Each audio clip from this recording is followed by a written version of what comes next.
Have you ever wondered where the water you use to bathe, wash your clothes, water your plants, and keep your pets clean come from?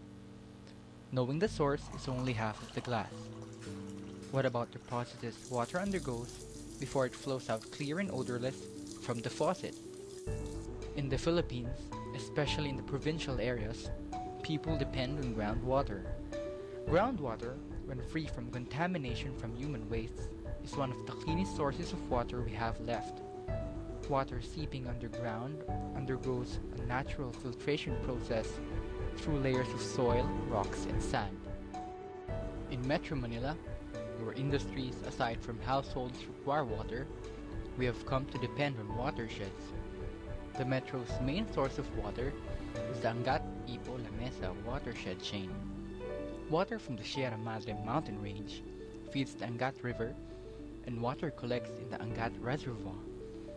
The Angat Dam serves irrigation and power generation purposes aside from storing our water.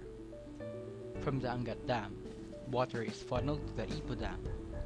After a brief stay at Ipo, our water molecules travel more than 20 kilometers to reach the La Mesa portal. 60% of the water is channeled to the La Mesa treatment plant, operated by the Maynilad Water Services Incorporated. Maynilad supplies water to the western side of Metro Manila. From the La Mesa portal, the remaining 40% travels another 6.8 kilometers to the La Mesa Reservoir.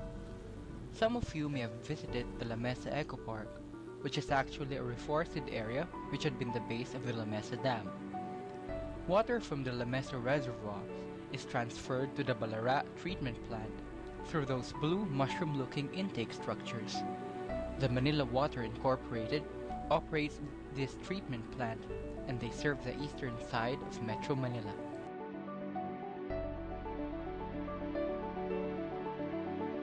Now we know where we get our water, but how is it treated? Examine this diagram. Water coming from the La Mesa portal or the La Mesa Reservoir is first passed through a screen with large holes, so as to prevent large debris like logs from clogging the plant.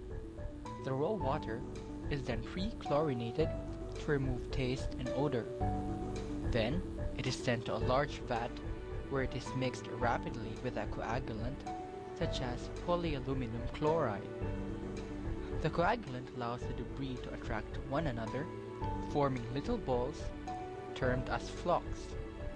The process is known as flocculation. Further accumulation of debris into larger and larger flocks, while attracting more particles, make them sink. This sedimentation process allows the plant to collect the surface water free of debris. Here we have the sedimentation basins of the Balara treatment plant. Notice how the water stays put as the flocks are made to settle down. Compare the sedimentation basins of this plant with those of the La Mesa treatment plant.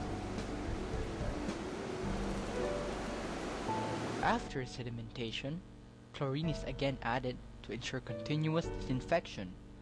Then, water is passed through beds of filters, usually made of anthracite, sand, and gravel, to remove minute particles. This process is called filtration. This is the Balara filtration facility. Underneath the water are the filtration beds.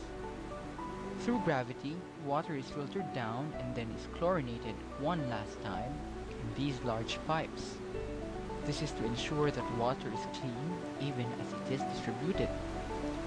Here is the picture of the La Mesa treatment plant.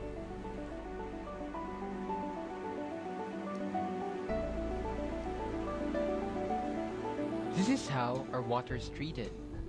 That is, as long as there's water to be treated. But why not learn now, before it's too late?